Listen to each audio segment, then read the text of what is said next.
GT Holidays, South India's #1 travel brand. You know you are special when you're with GT Holidays.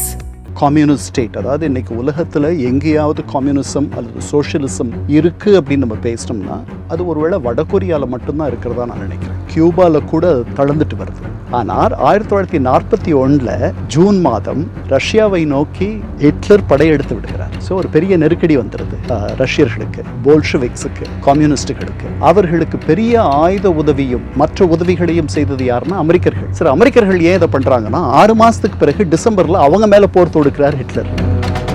அவங்களுடைய துணைக்கோள் நாடுகளாக பல பேர் இருக்காங்க. அதனால இவர்களுடைய பரவலை தடுக்கணும்ன்றது தான் அமெரிக்காவுடைய சிந்தனை. ஆனால் 2 பேருக்கும் பொதுவான ஒரு பெரிய எதிரியாக 2 பேர் முளைச்சிருக்காங்க. அவங்க தான் இந்த ஜாப்பனீஸ், அவங்க தான் இந்த ஜெர்மன். அதனால சீனர்கள் மஞ்சூரிய ஆதிக்கத்தை எதிர்த்து, ஜப்பனீஸினுடைய மஞ்சூரிய ஆளுகையை எதிர்த்து போர் செய்யும் பொழுது இவர்கள் அதற்கு துணை நின்றார்கள். அதுல ஒருத்தர் தான் இப்ப இருக்கிற கிம் ஜாங் உன்னுடைய தாத்தா.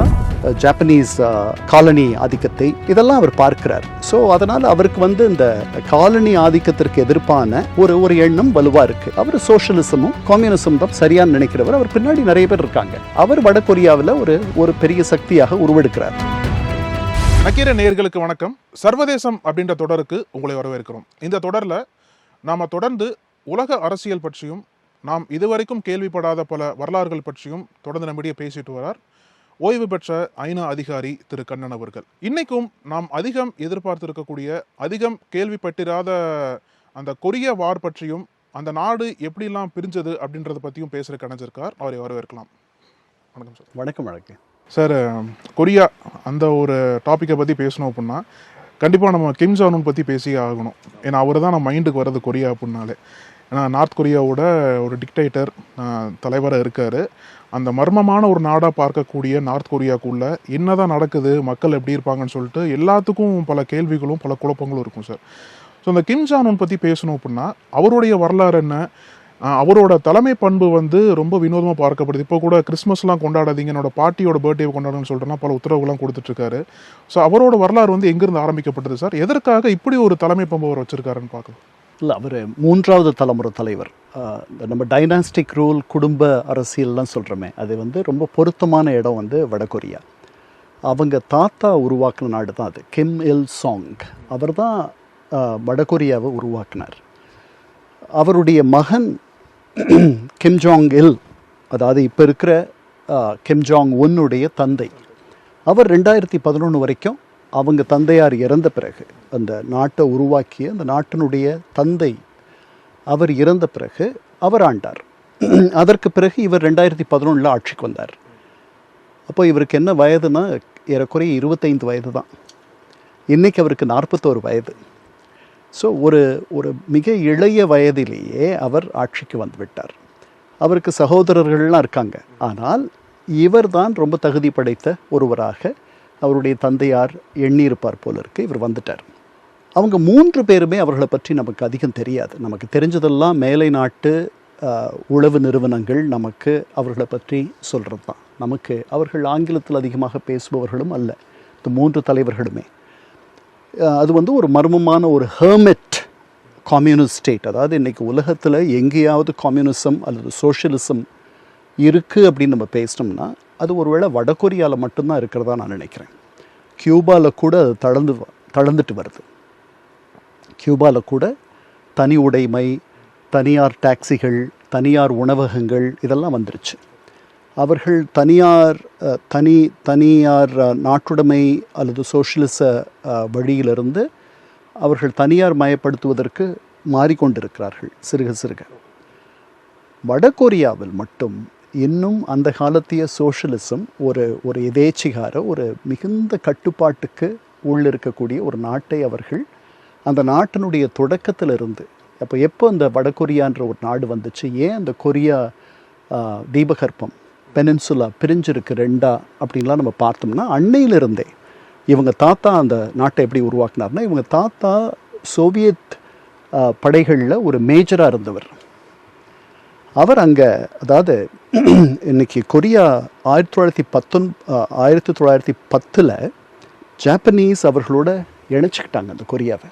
அவர்கள் 19ஆம் நூற்றாண்டினுடைய இறுதியில், அதாவது 1885 மேலேயே கொரியாவை அவர்களுடைய ஆளுகைக்குள் கொண்டு வந்து விடுகிறார்கள். அதுக்கப்புறம் 1910 அவர்கள் ஆனெக்ஸ் செய்கிறாங்க, அவர்களை இணைச்சிக்கிறாங்க. எப்படி இப்போ ரஷ்யாவுடைய பூட்டின் கிரைமியாவை தன்னோட 2014 பிறகு ஒரு பொது வாக்கெடுப்பு நடத்தியதாக சொல்லி அவர்கள் ரஷ்யாவோட இணையணும்னு ஆசைப்படுறாங்கன்னு சொல்லி இணைச்சிக்கிட்டாரோ, அதே மாதிரி இவர்கள் அந்த மாதிரிலாம் எதுவும் பண்ணாத 1910 கொரியாவை ஜப்பானின் ஒரு பகுதியாக இணைத்து கொண்டார்கள். அது வந்து ஒரு அகண்ட ஜப்பானிய அபிலாஷைகளுடைய வெளிப்பாடு. அங்கே அது மட்டுமல்ல, கொரிய மொழி படிப்பதற்கு கூட அவர்கள் தடை செய்தார்கள். அவர்களை ஜாப்பனிஃபிகேஷன், அதாவது எப்படி இந்த துருக்கியர்கள் அங்கே கர்ட்ஸுன்ட்டு ஒரு இன மக்கள் இருக்கார்கள், அவர்கள் அவங்க வந்து ஒரு 12 மில்லியன் பேர் இருக்காங்க, 1,20,00,000 பேர் துருக்கியில் இருக்காங்க. அந்த அத்தனை பேரையும் அவர்கள் துர்க்கிஃபை, அதாவது அவர்களை முழுமையாக துருக்கியர் மாதிரி துருக்கி மொழியில் பேசுவதும், துருக்கியர்கள் மாதிரி யோசிப்பதும், துருக்கியர்களுடைய பண்பாட்டை கையாளுவதும் அப்படின்ற மாதிரி அவங்க பண்ணி அதை பெரும்பாலும் அவர்களுடைய அந்த கர்ட்ஸ் பெரும்பான்மையாக இருக்கிற இடங்கள்லேருந்து அவர்கள் வெளியில் வாழ்கிறாங்கன்னா, இஸ்தான்புல் மற்ற இடங்களில் வாழ்கிறாங்கன்னா, அவர்கள் துருக்கியராகவே வாழ்கிறாங்க. இந்த பகுதியில் மட்டும்தான் அவர்கள் அவர்களுடைய இனத்தை, அவர்களுடைய மொழியை இதெல்லாம் பாதுகாக்க முடியுது. முன்னாடி வந்து அவர்கள் துருக்கி மொழியிலேயே படிக்கணும், இப்போ தான் அவர்கள் மொழியில் படிக்க முடியுன்ற மாதிரிலாம் வந்திருக்கு. அதே மாதிரி இந்த கொரியாவை அவர்கள் ஜாப்பனிஃபிகேஷன், அவர்களை முழுமையாக ஜாப்பனீஸ் மாதிரி யோசிப்பது, ஜாப்பனீஸ் மாதிரி எழுதுவது எல்லாவற்றையும் மாற்றுவதற்கு அவர்கள் முயன்று கொண்டிருந்தார்கள். இது 1910. மற்ற இடங்களையும் அவர்கள் பிடித்து வைத்திருந்தார்கள். யார்? ஜாப்பனீஸ் 1941-42 2ஆம் உலகப் போர் அப்போ சீனாவினுடைய மஞ்சூரியாவை பிடிச்சிருந்தாங்க. சீனாவினுடைய ஏறக்குறைய 1/3 பங்கை அவர்கள் படையெடுத்து கைப்பற்றி வைத்திருந்தார்கள். பெரிய சக்தி அவர்கள். வேறு சில இடங்கள்லையும், வேறு சில மேலை நாடுகளுடைய இடங்களையும் அவர்கள் பிடித்து வைத்திருந்தார்கள். இந்த இடங்கள்லாம் அவங்க தோற்று போன பிறகு 2ஆம் உலகப் போரில் உள்ளுக்குள்ளேயே ஒரு நிர்வாக அமைப்பு, உள்ளுக்குள்ளேயே இவர்கள் போன பிறகு அந்த ஆட்சியை தொடர்ந்து நடத்துவதற்கான அமைப்புகள் எல்லாம் அந்த நாட்டு மக்கள் வைத்திருந்தார்கள். அப்படி இல்லாத ஒரு இடம் கொரியா. அதனால் இவர்கள் தோற்று போன பிறகு 1945 2ஆம் உலகப் போர் முடிவுக்கு வருகிறது. அதில் அதாவது கூட்டணி தோழமை நாடுகள், ஆலைஸ், அவர்கள் அச்சு நாடுகளை, ஆக்சிஸ் பவர்ஸ், அவர்களை வென்று விடுகிறார்கள். அதில் ஜெர்மனி தோற்று போகிறது, ஜப்பான் தோற்று போகிறது. அமெரிக்காவும் ரஷ்யாவும் ஜெயிச்சிடுறாங்க. ஆமாம், அமெரிக்காவும் ரஷ்யாவும் பெரிய சித்தாந்த ரீதியாக பெரிய நண்பர்கள் கிடையாது. ஆனால் 1941 ஜூன் மாதம் ரஷ்யாவை நோக்கி ஹிட்லர் படையெடுத்து விடுகிறார். ஸோ ஒரு பெரிய நெருக்கடி வந்துடுது ரஷ்யர்களுக்கு, போல்ஷெவிக்ஸுக்கு, கம்யூனிஸ்டுகளுக்கு. அவர்களுக்கு பெரிய ஆயுத உதவியும் மற்ற உதவிகளையும் செய்தது யாருன்னா அமெரிக்கர்கள். சரி, அமெரிக்கர்கள் ஏன் இதை பண்ணுறாங்கன்னா 6 மாதத்துக்கு பிறகு டிசம்பரில் அவங்க மேலே போர் தொடுக்கிறார் ஹிட்லர். அப்புறம் பேர்ல் ஹார்பர் அங்கே வந்து ஜாப்பனீஸ் குண்டு போடுறாங்க. அதனால் 2 சித்தாந்த எதிரிகள் இவர்கள். அதாவது 1917 சோவியத் புரட்சி வந்த பிறகு அதை ரொம்ப அச்சத்தோடு பார்த்த மிக முக்கியமான நாடு அமெரிக்கா. ஏன்னா இது வந்து மொத்தமாக ஒரு சித்தாந்த வேறுபாடு இல்லையா? முதலாளித்துவ தனி மனித திறனுக்கும் உழைப்புக்கும் ஆற்றலுக்கும் ஏற்றார் மாதிரி அவர்களுக்கு விளைவுகள் இருக்க வேண்டும்னு நினைக்கிறது அமெரிக்கா. அப்படி இல்லாமல் எல்லாத்தையும் பொதுவில் வைக்கணும், எல்லாரையும் சமமாக நடத்தணும் அப்படின்றது ஒரு சோஷலிச சித்தாந்தம். அந்த சித்தாந்தத்தை ஆயுத புரட்சி மூலமாக லெனினும் மார்க்சி சித்தாந்தங்களை வெற்றி காண செய்திருக்கிறார். அது பரவுது, பல இடங்களுக்கு பரவுது. அவங்களுடைய துணைக்கோள் நாடுகளாக பல பேர் இருக்காங்க. அதனால் இவர்களுடைய பரவலை தடுக்கணுன்றது தான் அமெரிக்காவினுடைய சிந்தனை. ஆனால் 2 பேருக்கும் பொதுவான ஒரு பெரிய எதிரியாக 2 பேர் முளைச்சிருக்காங்க. அவங்க தான் இந்த ஜாப்பனீஸ், அவங்க தான் இந்த ஜெர்மன். அதனால் நீங்கள் நம்பவே முடியாத அளவுக்கு 2 சித்தாந்த எதிரிகள் ஒன்றுபட்டு அதை விட பெரிய எதிரிகளாக இருப்பவர்களை எதிர்கொள்கிறார்கள். அப்படி வென்றுடுறாங்க. அப்போ நீங்கள் இதை கொரியாவுடைய வரைபடத்தை பார்த்தீங்கன்னா, வடகொரியா சீனாவுக்கும் ரஷ்யாவுக்கும் பக்கத்தில் இருக்கும், தென்கொரியா ஜப்பானுக்கு பக்கத்தில் இருக்கும். அதனால் இந்த 1945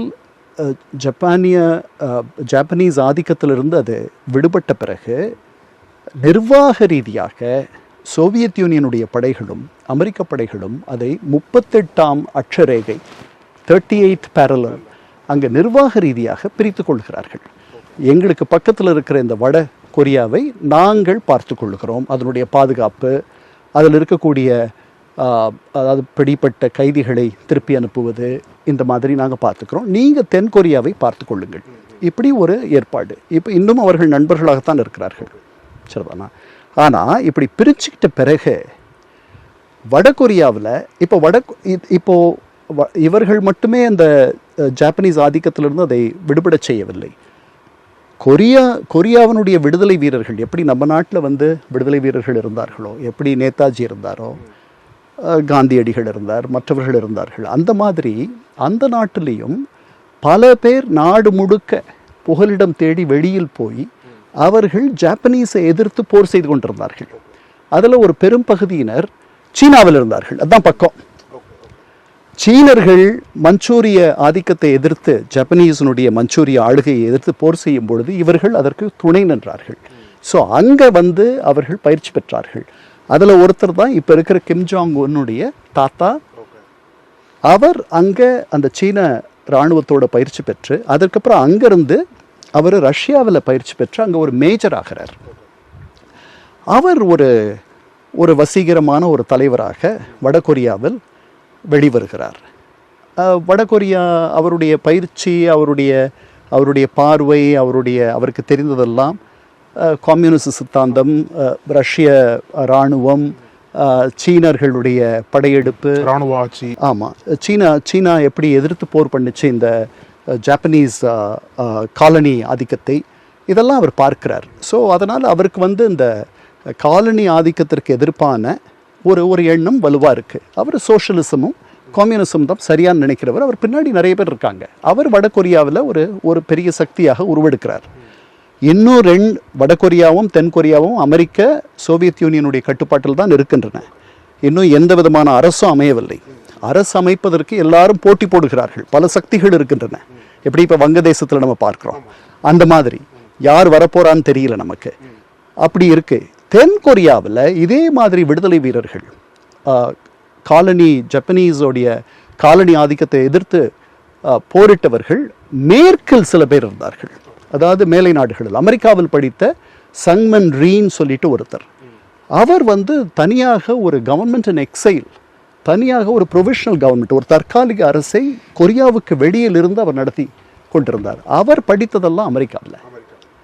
ஸோ அவருடைய அணுகுமுறை மொத்தமாக வித்தியாசப்படுது. அவர் தென்கொரியாவில் ஒரு பெரிய வீரராக, அவர் பின்னாடி பல பேர் வராங்க. இப்படி ரெண்டு சித்தாந்த தலைவர்கள், ரெண்டு வித்தியாசமான அனுபவம் மூலமாக செதுக்கப்பட்டவர்கள் ரெண்டு இடத்துல இருக்காங்க, ஆளுமைகளாக இருக்காங்க. இந்த 45 இந்த மாதிரி ஒரு பிரிவை இவங்க பண்ணிக்கிட்ட பிறகு, சார் நீங்கள் சொன்னது போல் அந்த பிரிவு தற்காலிக பிரிவா இல்லை நிரந்தர பிரிவை மாற்றிட்டாங்களா சார்? இல்லை, தற்காலிக பிரிவு இப்போ நிரந்தரம் ஆயிடுச்சு. 53க்கு பிறகு நிரந்தரம் ஆயிடுச்சு. ஏன்னா 50களில் வடகொரியா படையெடுத்துருச்சு. ஒரு கன்வென்ஷனல் வார்ஃபேர், ஒரு பாரம்பரியமாக எப்படி ஒரு நாடு படையெடுக்குமோ அந்த மாதிரி ஒரு படையெடுத்து அவர்கள் தென்கொரியா உள்ளே போயிட்டாங்க. அதாவது இந்த 38 அட்சரேகை இருக்கு இல்லையா, அதை தாண்டி உள்ளே போயிட்டாங்க. இந்த நாட்டை ஒற்றுமைப்படுத்தணும்ன்ட்டு. அதாவது ரெண்டு தரப்புலையும் இவர்கள் நினைக்கிற கொள்கை ரீதியாக அந்த நாடு ஒன்றுபடணும்னு நினைக்கிறாங்க. ஆமாம், தென்கொரியாவில் இருக்கவர்கள் ஒரு முதலாளித்துவ திறந்த ஒரு சமுதாயமாக அது இருக்கணும், ஓப்பன் சொசைட்டியாக இருக்கணும்ட்டு. அவர்கள் என்ன நினைக்கிறாங்க, ஒரு கட்டுப்பாடு உள்ள ஒரு என்ன சொல்கிறது, க்ளோஸ்லி மானிட்டர்ட், கண்காணிக்கப்படுகின்ற ஒரு சமுதாயமாக. ஆனால் அங்கு வறுமை இருக்காது. இங்கே எல்லாருக்கும் படிப்பு இருக்கும், எல்லாருக்கும் வேலை இருக்கும், எல்லாருக்கும் அடிப்படை தேவைகள் நிறைவடையும். அந்த மாதிரி ஒரு சமுதாயத்தை அவர்கள் அமைக்கணும்னு நினைக்கிறாங்க. இங்கே எல்லாருக்கும் எல்லாம் கிடைக்கணும்னு தான் இவங்களும் நினைக்கிறாங்க. ஆனால் இங்கு தனி மனித ஆற்றலுக்கு உரிய மரியாதை கிடைக்கும். இதுதான் வித்தியாசம். ஏன்னா இந்த பயிற்சியும் இவர் படித்ததும் வேற இடம். இவர் அமெரிக்காவில் படிச்சிருக்கார், அவர் அங்கே ரஷ்ய இராணுவத்தில் மேஜராக இருந்திருக்கிறார். இப்படி பிளவுபட்டு இருக்கும்போது இவர்களுக்குள் இந்த நாட்டை ஒற்றுமைப்படுத்துவதற்காக இவங்க ரெண்டு பேரும் சண்டை போட ஆரம்பிக்கிறாங்க. ஏன்னா ரஷ்யர்கள் வடகொரியாவில் ஒரு பெரிய ஒரு அடக்குமுறையை கட்டவிழ்த்து விடுகிறார்கள். இப்படி அமெரிக்கர்களோடு அதை பிரிச்சுக்கிட்ட பிறகு கிட்டத்தட்ட 7 லட்சம் அகதிகள் வடகொரியாவிலிருந்து தென்கொரியாவுக்கு போக வேண்டிய அளவுக்கு அங்கே அடக்குமுறை கட்டவிழ்த்து விடப்படுகிறது. இது முதல்ல ஒரு பெரிய பிரிவை 2 பக்கத்து மக்களுக்கும் முதல்ல உருவாக்குது. அப்போ இது ஒரு எதேச்சிகார ஒரு அரசு முறை அப்படின்ற மாதிரி. அங்கே நம்ம உங்களுக்கு தென்கொரியாவில் ஏற்கனவே அமெரிக்க படைகள் இருக்குது, வடகொரியாவில் சோவியத் படைகள் இருக்குது. அந்த அமெரிக்க படைகளுடைய தலைவராக டக்ளஸ் மெக்கார்த்தர், உங்களுக்கு தெரியும், அவர் ரொம்ப பெரிய ஜென்ரல். அவர் தான் ரொம்ப புகழ்பெற்ற வாசகம், old generals never tie, they just fat அவே அப்படின்னு சொன்னவர் அவர்.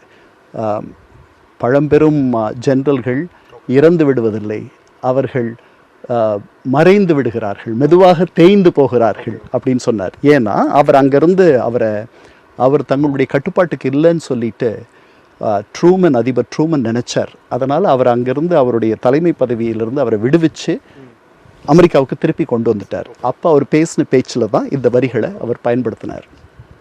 அவருடைய கட்டுப்பாட்டில் அது இருக்கு. நக்கீரன் டிவிக்கு சப்ஸ்கிரைப் செய்யுங்கள். உங்கள் ஆதரவே எங்கள் பலம். ஆசிரியர்களுக்கு நண்பனாகவும் மாணவர்களுக்கு ஆசானாகவும் திகழும் தேர்வு வழிகாட்டி. ஒவ்வொரு பாடத்திற்கும் அனுபவமிக்க ஆசிரியர்களின் துல்லியமான தெளிவான விடைகள். CNC இருக்கு, தேர்வு பயம் எதற்கு? இது தீரன் பப்ளிஷிங் ஹவுஸ் விற்பனை வெளியீடு.